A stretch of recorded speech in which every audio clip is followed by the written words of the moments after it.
के रूप में भगवान है, तो इसलिए श्री गिरिराज महाराज की व्यवहारिक नववर्ष की जय।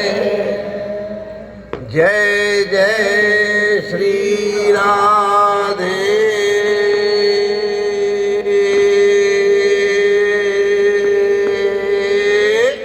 श्याम। सबको नए वर्ष की बहुत बहुत बधाइयाँ।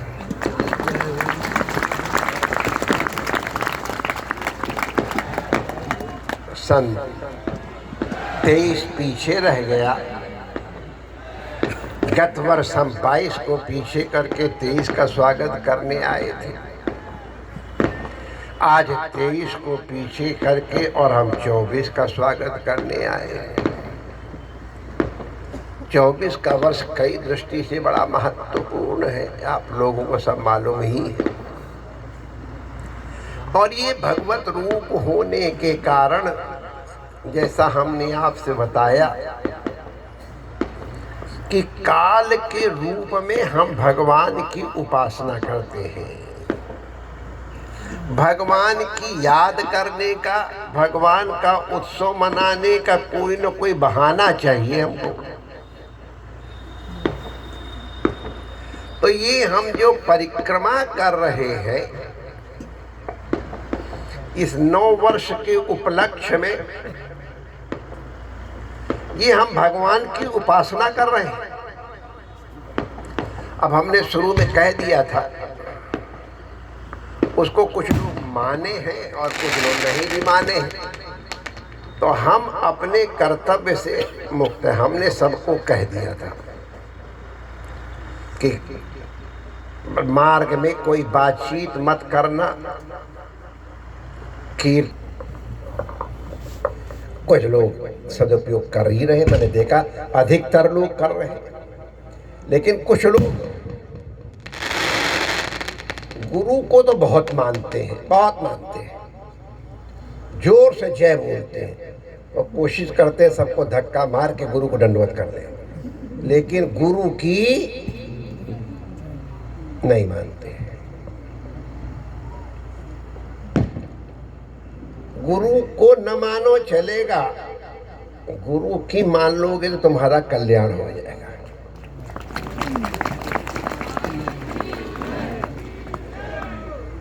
ये समय एक बंगाल में एक बहुत बड़े भक्त हुए हैं, श्री राम प्रसाद जी। माता के भक्त थे, बहुत अद्भुत। उनके पद बहुत ही ललित है, बहुत, उनका एक अलग ही स्वर है, अलग ही गाने का ढंग है। हमारे रामकृष्ण परमहंस देव जी इनको बहुत गाया करते थे और हमको बहुत पसंद है। कभी कभी हमारे कीर्तन वाले भी उनके राम प्रसादी के स्वर में कीर्तन भी करते हैं। हमको खुश कर, जब उधर जाते हैं तो कोशिश कर, महाराज जी को अच्छा लगता है तो राम प्रसादी स्वर में कीर्तन करते, जब चले जाते तो फिर ठीक हो जाता। तो राम प्रसाद जी का एक भजन बहुत बढ़िया है, हम उसकी अपूरा तो आप तो क्या बताएं। कीर्तन है, मौन तुमी कृषि का जानना। ए मन, तुमको खेती करना आता नहीं है। क्यों खेती करना नहीं आता है? अरे ये तुमको जो खेत मिला था, अगर तुम चाहते तो उसमें सोना उत्पन्न कर लेते। सोना माने धातु थोड़ा उत्पन्न होती है, उत्कृष्टतम वस्तु उत्पन्न कर सकते थे, और सोना उसी से तो आता है। ये मनुष्य का शरीर तुमको मिला, तुमने इसको ऊसर कर दिया या उस तरह से उपयोग नहीं किया। जैसे लोग कहते हैं कि किसी को बहुत एक थैली भर के हीरा मिल गए, वो किसान था, उन्हें से बड़े चमकीले पत्थर हैं, चलो ये तोता आते हैं, इनको भगाने के काम आएंगे। तो तोता फसल खा रहे थे तो मारता था, तो तोता उड़ जाए, वाह बड़े बढ़िया पत्थर है। उधर से कोई जौहरी आ गया, वो देख के सन्नाटा खा गया। अरे राम राम, इतने विशाल हीरे तुम्हारे पास कहां से आए? 10-5 बचे होंगे शायद। अरे हमको माने, हम तो उससे चिड़िया उड़ा रहे थे। अरे तुम्हारी जय हो, तुम्हारा एक हीरा बेचने से तुम्हारे 50 साल में जितनी खेती होती उतनी आमदनी हो जाती।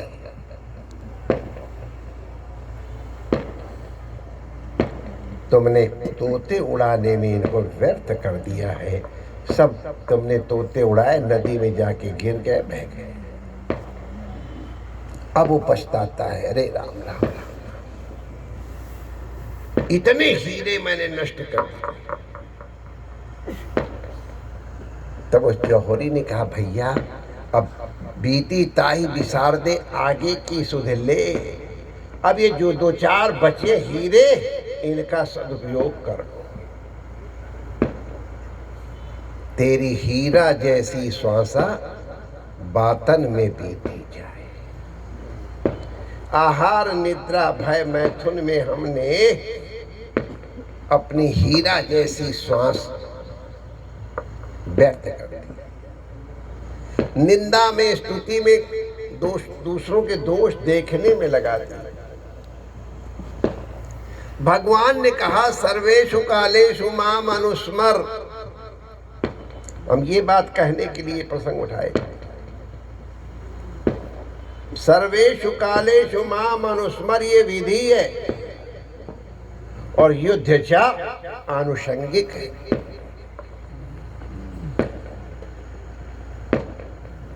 हे वत्स, तुम सब काल में मेरा स्मरण करो। सब काल में मेरा स्मरण करोगे तो जहां राम तहाँ काम नहीं। काम से, क्रोध से ही मनुष्य पाप करता है। सारे अन्य दोष उससे आनुषंगिक हैं। कामात् क्रोधो भिजायते, क्रोधात् भवति सम्मोहः, सम्मोहात् स्मृति विभ्रमा, स्मृति भ्रंशात् बुद्धिनाशा, बुद्धिनाशात् प्रणश्य।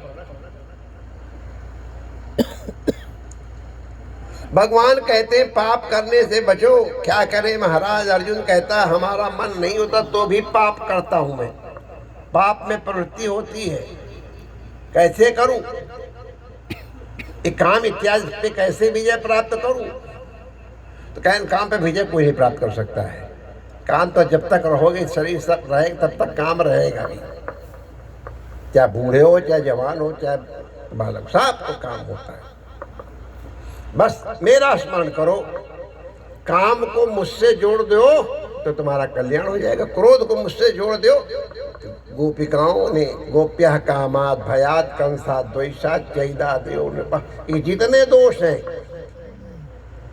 भगवान से कहो तुमने हमको दिए, ले हम तुम्हें जोड़ देते हैं। तो आपने उदाहरण देखे, गोप्यः कामात् भयात् कंसात् द्वेषात् चैदादेव नृपः। तो इसलिए सदा हर काल में भगवान का पकड़े रहो। सर्वेषु कालेषु माम अनुस्मर,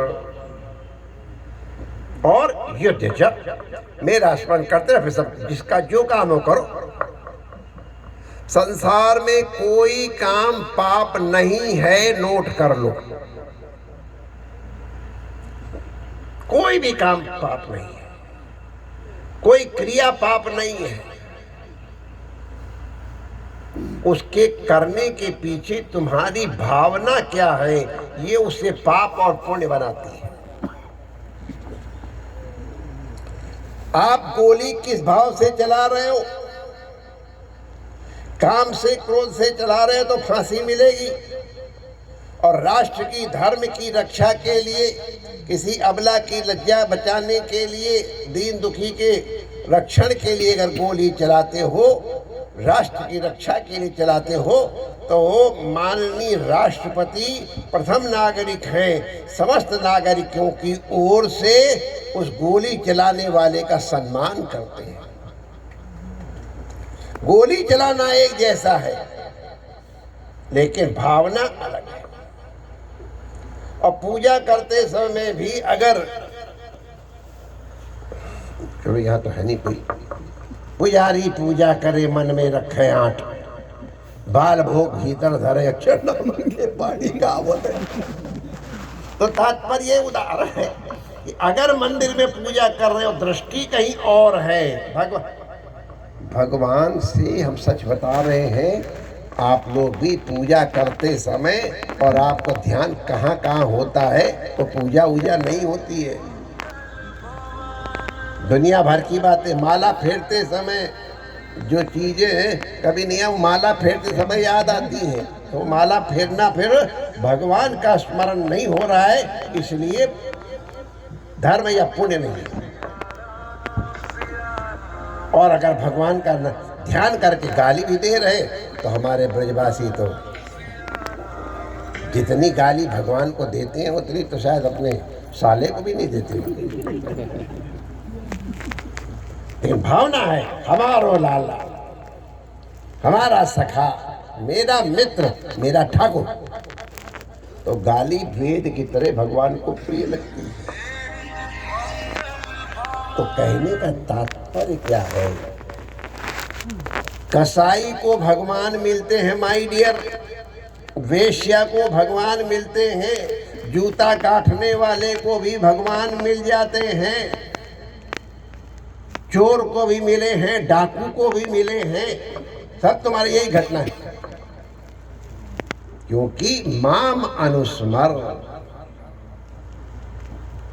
फिर जो काम है तुम्हारा, जो तुमको काम दिया गया, अब कसाई अपना काम है तो करेगा ही।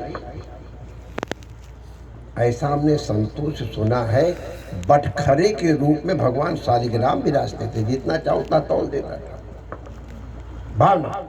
तो हम काल के रूप में भगवान की उपासना कर रहे हैं। ये हैप्पी न्यू ईयर अंग्रेजी में बोलो और चाहे संस्कृत में बोलो चाहे हिंदी में बोलो, तात्पर्य तुम्हारा ये है कि तुम भगवान से जुड़े रहो।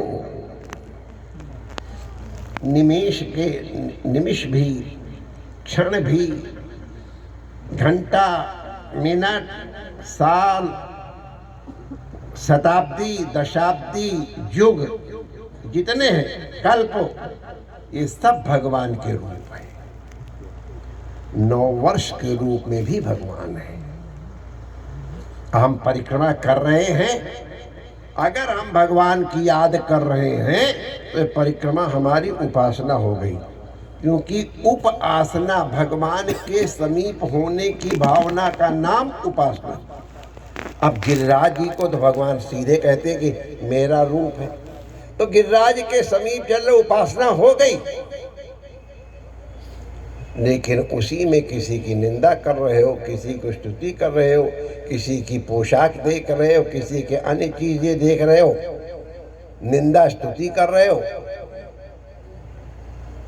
गुरुओं की आज्ञा का पालन नहीं कर रहे हो कि भाई कीर्तन आगे चलेगा, संत चलेगा, नहीं पहले अरे हम तो भगत निकल जाए, आगे आगे चलेंगे, आराम रहता है। जरूर आराम रहेगा, लेकिन गुरु की आज्ञा का उल्लंघन हो गया माय डियर। और हम तो सब देखते रहते क्या कि हमारा काम है, इसलिए चौकीदार हूँ ना, चौकी पीछे हमको बैठाया जाए, चौकीदार ऊपर सबको देखता है, और तुम लोग जमीन पे बैठे जमींदार। तो हम तक तुम्हारे चौकीदार सेवक है, इसलिए बताते रहते जागते रहो, सो मत। तुम्हारे जगाने का काम चौकीदार का है, जागते रहो। जो जागेगा जागृता कुतो भयम, जो जग रहा है उसको कभी भय नहीं होता है। जागो। जागने का एकमात्र उपाय है माम अनुस्मर युद्ध च, मेरा स्मरण करते हुए अपने कर्तव्य का पालन करो, ये भगवान का आदेश है। 9 वर्ष में हम ये संकल्प लें। थोड़ा थोड़ा शुरू करो। स्वल्पम अपस्य धर्मस्य त्रायतो महतो भयात्। हमारे जैनियों में एक अणुव्रत है। अणुव्रत माने छोटा धर्म ले लो कि हम 12:03 के ऊपर 10 सेकंड के लिए भगवान का जप करेंगे, लेकिन 12:03 के बाद हम एकदम अटेंटिव रहे। मैं आपसे सच कह रहा हूँ, वो जो 3 सेकंड का जप है वो घंटों के जप से बढ़िया हो जाएगा, क्योंकि आपने काल निश्चित कर रखा। अणुव्रत तुमने नियम लिया है। कई लोग कहते हैं कि भाई हम झूठ नहीं बोलेंगे, इतनी देर से इतनी देर के बीच में हम झूठ नहीं बोलेंगे। धीरे धीरे अभ्यास करो, बढ़ता चला जाएगा। 5 माला फेरेंगे बढ़ाते बढ़ाते, और यहीं पे हमने देखा 200 माला फेरने वाली गृहस्थ यहीं मौजूद है। मुझे पक्का मालूम, इसलिए उसका उदाहरण दिया। 200 माला रोज और पूरे घर का काम अभ्यास है। तो माय डियर, एक व्रत लो कि इतनी देर तक हम अपनी दुर्भावनाओं को दूर करेंगे। दुर्भावनाओं को दूर करेंगे तो ज्यादा याद आती है। एक आदमी को अब निश्चित था कि मरेगा, बचेगा नहीं, दवाई देंगे तो भी नहीं। महात्मा के पास गया, महात्मा मालूम तो उसका समय आ गया है। नहीं महाराज, आप आशीर्वाद दो। खैर, अब महात्मा को अगर ये लगता है कि इससे कुछ सदुपयोग होना है, तो जैसे शंकराचार्य जी को 16 वर्ष की आयु बढ़ा दी गई थी, तो उसी तरह कर सकते नहीं है। तो कहा ठीक है, ले दवाई ले जाओ। बंदर की याद मत करना दवाई खाते समय बस। अरे मैं काहे को बंदर की याद करूं महाराज, बंदर को मेरा क्या अच्छा लगे। लेकिन वो बंदर की याद मत करना, जैसे ही दवाई उठा वैसे ही बंदर याद आ जाए। वो जिसकी याद न करना चाहो तो माय डियर, बंदर की याद न आवे, इसके लिए जरूरी है भगवान की याद करो। 9 वर्ष में रेजोल्यूशन करो कि हम जो पहले पाप कर चुके हैं और हमको मालूम है हमने पाप किए। पाप कभी जबरदस्ती कोई करा ही नहीं सकता, ध्यान रखना। पाप आप करते हो, आपकी भावना जब कराती है।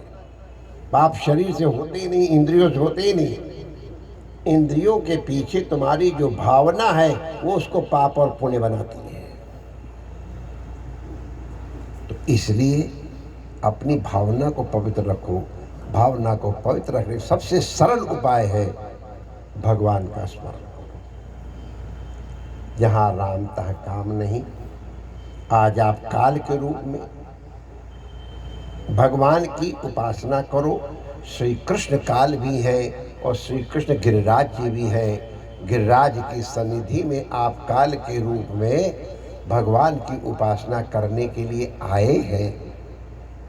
जितने अच्छे ढंग से उपासना कर सकोगे, इतनी देर जो हो गई सो हो गई, कम से कम आगे तो ठीक करना। अब लग नसानी अब ना नसई। गुरु की कृपा से अब नींद खुल गई है तो जगने पर फिर न डसई हो, फिर सोऊंगा नहीं। तो जागृत हो जाओ। उत्तिष्ठ जागृत प्राप्त वरान निबोधत। उठो, जागो और जो श्रेष्ठ कर्म है उनमें संलग्न हो जाओ। तुम्हारा 9 वर्ष, तुम्हारा प्रतिदिन प्रतिक्षण मंगल में होगा। आपको बहुत बहुत बधाई। पुनश्च 9 वर्ष व्यवहारिक 9 वर्ष मंगल में हो। जय श्री कृष्ण।